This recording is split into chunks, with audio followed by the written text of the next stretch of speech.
साथियों, मैं राष्ट्रीय अध्यक्ष भारतीय किसान लोक शक्ति मास्टर शिवराज सिंह भाटी आज 3 जो कृषि कानून हैं जो सरकार अध्यादेश लेकर के आई और आज तीनों कृषि बिल कानून बन गए, उनके विषय में बताता हूं कि उनसे देश के किसान को क्या नुकसान है। साथियों, पहला कानून है इनका भंडारण कर। पहले खाद्य पदार्थ की भंडारण की छूट नहीं थी, जितनी परमिशन होती थी उतना सरमाएदार पूंजीपति कृषि व्यापारी भंडारण करते थे। लेकिन आज इन्होंने छूट कर दी है और बड़ी बड़ी कंपनियों ने बड़े बड़े वेयर हाउस बना लिए। साथियों, जब ये भंडारण कर लेंगे किसान से सस्ते में अनाज खरीद के, सस्ते में गल्ला खरीद के, सस्ते में सब्जी खरीद के, सस्ते में फल खरीद के, जब ये अपने कोल्ड स्टोरेज में भंडारण कर लेंगे तो अपने हिसाब से उसको मार्केट में उतारेंगे। क्योंकि किसी भी वस्तु पे, किसी भी सामान पे जब किसी कंपनी की मोहर लग जाती है तो स्वतः ही मार्केट में महंगी हो जाती है। जैसे बाबा रामदेव के जितने भी प्रोडक्ट हैं वो मार्केट में काफ़ी महंगे हैं। हम गाय का दूध इतना महंगा नहीं बेच सकते जितना वो गौमूत्र महंगा बेच देते हैं, ये उदाहरण है। जो आटा हम मार्केट में नहीं बेच सकते जिस रेट पर इनकी कंपनी की मोहर लगते ही वो आटा भी कंपनी का 60-70 रुपये किलो हो जाता है। तो जब सारा चीज़ भंडारण में पहुंच जाएगा और वो अपने हिसाब से आटा खाद्य पदार्थ बेचेंगे तो उससे महंगाई की मार होगी। ये तो रही भंडारण की बात। दूसरा, ये कहते हैं कि किसान अपना माल कहीं भी बेच सकता है। पहले मंडियों में उनकी लूट होती थी, कमीशन खोरी होती थी, अब हमने छूट कर दी है कि किसान अपना माल कहीं भी बेचे। साथियों, पहली बात तो रजिस्ट्रेशन की सुविधा है। जहाँ जिस क्षेत्र में उसकी ज़मीन होगी वहीं उसका रजिस्ट्रेशन होगा और उसी क्षेत्र में वो अपना माल बेच सकेगा। रजिस्ट्रेशन से बाहर कहीं भी वो माल नहीं बेच सकेगा। चलो, हमने मान भी लिया कि इनका कानून है। ये कानून तो पहले से भी था कि किसान अपना माल, उसके पास अपना खसरा खतौनी होनी चाहिए और एसडीएम के आदेश हो कि भाई मैं अपना माल कहीं भी ले जा करके बेच सकता हूँ, तो पूरे देश में कहीं भी किसान के माल पर रोक नहीं थी। चलो, हम ये मानते हैं कि इन्होंने छूट कर दी कि किसान अपना माल देश के किसी कोने में बेच सकता है। साथियों, व्यापारी जो खरीदार होते हैं वो उस क्षेत्र में होते हैं जहाँ जिसकी फसल होती है। जहाँ सेब की फसल होती है वहाँ सेब का व्यापारी जाता है, जहाँ धान की फसल होती है वहाँ धान का व्यापारी जाता है, जहाँ गन्ने की फसल होती है वहाँ गुड़ का व्यापारी जाता है, जहाँ दलहन की खेती होती है वहाँ दाल की मिल वाले व्यापारी जाते हैं। कहीं भी, कहीं दूर दूर तक चले जाओ, किसी फसल का ऐसा नहीं है कि हमारे यहाँ धान अगर 2000 बिक रहा है तो कहीं जा कर के हम बम्बई में, महाराष्ट्र में 10,000 बेच देंगे। ऐसा कुछ नहीं है। जिसका जो रेट होता है वो पूरे देश में समान होता है। ये सब कहने वाली बात है। चलो, ये कह रहे हैं कि एक बड़ा व्यापारी हम मार्केट में उतार रहे हैं जो छोटे व्यापारियों से अलग जा कर के आपसे खरीद करेगा।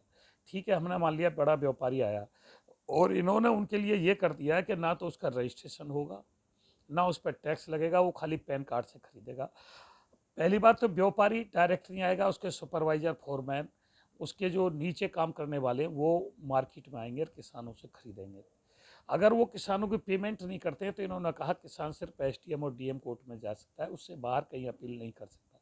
साथियों, डीएम और एसडीएम ये बड़े बड़े पूंजीपतियों के, बड़े बड़े सरमाएदारों के दबाव में काम करते हैं और ये जो बड़े बड़े पूंजीपति हैं इनका सरकार से तालमेल होता है, सीधी सरकार से इनकी बात होती है। तो साथियों, अगर किसान की पेमेंट नहीं होती है तो उसके साथ हकतलफी होगी। हमने कहा कि भाई एक बोर्ड बना दीजिए। जैसे कोई केस डीएम के यहाँ किसान हार जाता है तो बोर्ड में चला जाता है, कमिश्नर बोर्ड में चला, कमिश्नरी में चली जाता है, फिर बोर्ड में चला जाता है। कोर्ट के रास्ते खोल दीजिए, लेकिन इन्होंने कोई बोर्ड भी नहीं बनाया। बोर्ड में हम ये कहते हैं 2 जनप्रतिनिधि हों, एसएसपी हो, कमिश्नर हो, प्रशासनिक कमिश्नर हो, तो जिलाधिकारी हो, एक बोर्ड बैठे। बोर्ड में एक आदमी नहीं होता, 10-5 आदमियों का बोर्ड होता है, बोर्ड तय करे। लेकिन ये किसान की पेमेंट के विषय में, अगर वो बड़ा व्यापारी पेमेंट नहीं कर पाता तो उसके विषय में इन्होंने कुछ नहीं कहा। तीसरा इन्होंने बताया कॉन्ट्रैक्ट खेती। कॉन्ट्रैक्ट खेती साथियों, आज आप देख रहे होंगे कि छोटे छोटे किसान रह गए हैं, छोटी छोटी ज़मीन रह गई है। तो वो जो कॉन्ट्रैक्टर आएगा छोटे छोटे खेतों में, छोटे छोटे एक एक दो दो बीघे टुकड़े में तो खेती करेगा नहीं, उसे बड़े बड़े फार्म चाहिए, या वो 50-100 किसानों का ज़मीन का कॉन्ट्रैक्ट करेगा और सबको जो है समतल कर देगा, मेड़ वेड़ सब उसकी हटा दी जाएगी। पहले ही हमारी मेड़ों पर और उन पर रख रखाव पर झगड़ा होता है और बाद में वो कॉन्ट्रैक्ट छोड़ के भाग जाता है, तो हम ये तय नहीं कर पाएंगे किसकी मेड़ कहाँ थी, किसान आपस में लड़ जाएगा और मजबूरन उसको फिर हमें कॉन्ट्रैक्ट पे देना पड़ेगा और कॉन्ट्रैक्टर हमारी मजबूरी का फायदा उठाएंगे।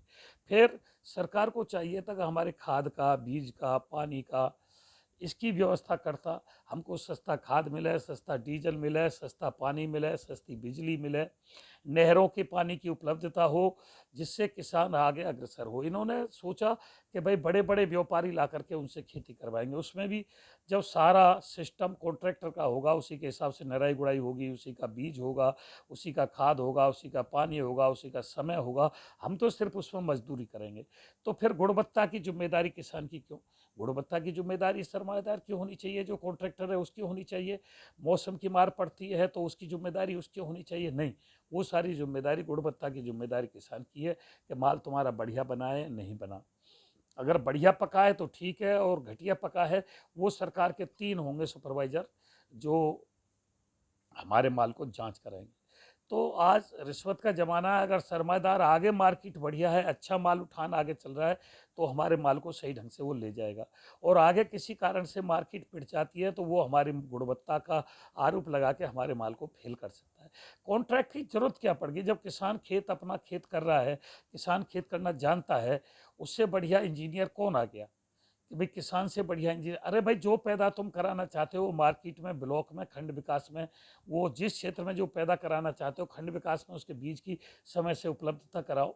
लेकिन नहीं, तो कॉन्ट्रैक्टर में कई बार कई जगह कॉन्ट्रैक्ट खेती चल रही है, मध्य प्रदेश में चलिए, गुजरात में चलिए, वहाँ किसानों के साथ क्या क्या हुआ है उसका रिजल्ट देख लेना। बड़े व्यापारियों ने तुम्हारे यहाँ हिमाचल प्रदेश में, कश्मीर में आकर के पहले सेब की खेती खरीदी, छोटे व्यापारी खत्म हो गए और फिर उन्होंने मनमाने ढंग से सेब का खरीद किया।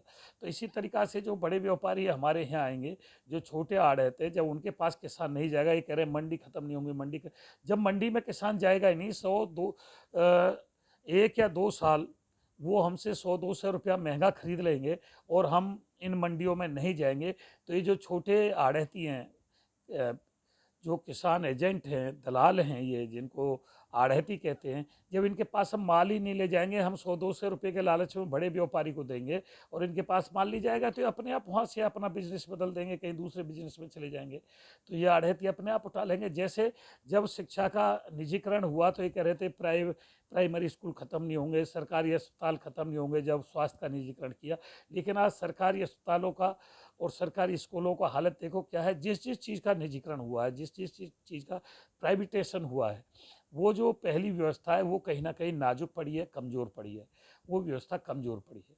तो साथियों, इन तीनों जो कानून हैं, इनमें बहुत सारी खामियां हैं।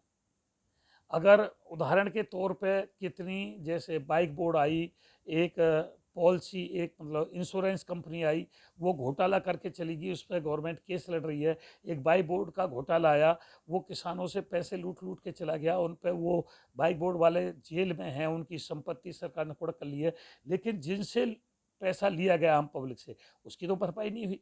चाहे इंश्योरेंस कंपनी थी वो, चाहे बाइक बोर्ड थी, जिस किसान से पैसा चला गया उसके लिए तो गवर्नमेंट है नहीं कहा भाई तुम्हारा पैसा तुम्हें वापस मिलेगा, उसका तो कोई प्रावधान नहीं है पैसा वापस करने का। इसी प्रकार अगर बड़ा सरमाएदार हमारे सारे गेहूं को खरीद के हमसे उधार 1-2 महीने का उधार खरीद के 100-200-500 रुपये महंगा खरीद के मार्केट में वो चला जाता है और किसी दूसरे व्यापारी को बेच करके बहुत बड़ी रकम ले गए करके, जैसे नीरव मोदी विदेश भाग गया और वो कहीं छिप जाता है, सरकार उससे केस लड़ती रहती है, उसे गिरफ्तार कर लेती है, जेल में डाल देती है, लेकिन आम किसान की पेमेंट का क्या होगा, ये प्रावधान देश में नहीं है। साथियों, हालांकि अगर 3 कृषि बिलों पे बोले तो 2-2.5 घंटे में बोला जाएगा, लेकिन छोटे में मैंने समझाया, अगर समझ में आ गया हो तो बहुत बढ़िया। लेकिन सरकार की ऐसी क्या जरूरत पड़ गई थी कि कोविड में इसको एक साथ लेकर के आए, कोविड काल चल रहा था, किसी से सलाह मशवरा नहीं ली, एक झटके में पास करा दिया। वो जो बड़े व्यापारी थे जिन्होंने वेयर हाउस बनाए, कानून बनने से पहले उन्हें कैसे पता चल गया कि गोदाम बनाने, वेयर हाउस बनाने, उसको किसने बता दिया कि ऐसा कानून आने जा रहा है? ऐसी क्या मजबूरी थी कि इन्होंने ये कह दिया कि तुम्हारा रजिस्ट्रेशन नहीं होगा, सिर्फ पैन कार्ड पे खरीदोगे, तुम पे कोई टैक्स नहीं लगेगा? ऐसी क्या मजबूरी थी कि भंडारण की खुली छूट कर दी? ऐसी क्या मजबूरी थी कि किसानों को ये कह दिया तुम डीएम एसडीएम कोर्ट से बाहर नहीं जा सकते? तो बहुत सारी कमी है, इसको समझो साथियों, और जितने भी साथियों की समझ में आ जाए मेरी बात को आगे शेयर करो। किसानों के विषय में सोचो। जब से देश आज़ाद हुआ आज तक देश के अन्नदाता के विषय में किसी ने नहीं सोचा। बड़ी उम्मीद से देश का अन्नदाता भाजपा सरकार को प्रधानमंत्री जी के लुभावने भाषण को सुन करके लेके आया था, लेकिन प्रधानमंत्री जी इसमें खरे नहीं उतरे। किसान की तरफ ये सिर्फ कि भाई हम सम्मान निधि दे रहे हैं, मात्र 6,000 रुपये साल में दे करके उसका ढोल पीटते हैं। अरे भाई, किसान की फसलों का मूल्य तुम दे दो, 6,000 रुपये देने की क्या जरूरत है तुम्हें? किसान का फसलों का जब पूरा मूल्य मिल जाएगा, लाभकारी मूल्य मिल जाएगा, तो किसान कोई भिखारी है? तुमने किसान को भिखारी बना के रख दिया, उसको क्रेडिट कार्ड पे लोन में उसको कर्ज में बांध दिया, उसको 6,000 रुपये के सम्मान निधि, उससे खिलवाड़ कर रहे हो तुम, फसलों का मूल्य दे नहीं पा रहे। आज बाजरे का मूल्य 2,200 रुपये तुम्हारा लगभग वो है कंट्रोल रेट, और वो 1,100 में बिक रहा है। इसी प्रकार कपास का नहीं मिल पा रहा है एमएसपी, इसी प्रकार धान का एमएसपी अब नहीं मिल पा रहा, खरीदार नहीं हो पा रही। तो किसान की फसलों का अगर सही मूल्य मिल जाए तो किसान तो दूसरों को कर्ज देने वाला है, किसान को कर्ज की जरूरत ही नहीं पड़ेगी, इतना कमाता है, पूरे देश का पेट भरता है, उसको कर्ज की जरूरत क्यों पड़ेगी? उसको 6,000 रुपये की जरूरत क्यों पड़ेगी? ना तो किसान का जो फसल मर जाती है तो बीमा मिल पाता है। अभी कई जगह अतिवृष्टि हुई, फसल डूब गई, बीमा कंपनी सो गई, जबकि क्रेडिट कार्ड में पहले ही 3% बीमा काट लिया जाता है। तो बहुत सारी किसानों के लिए करने की जरूरत है। सरकार किसानों के लिए कुछ नहीं कर रही है, कोई भी सरकार कुछ नहीं कर रही है, ना पहली सरकारों ने किया ना ये सरकार कर रही है। मैं ये नहीं कह रहा मैं किसी सरकार की या किसी राजनीतिक पार्टी की बगावत कर रहा हूँ, लेकिन किसानों के विषयों में जब तक सरकार नहीं सोचेगी, देश के किसान को एकजुट होना पड़ेगा।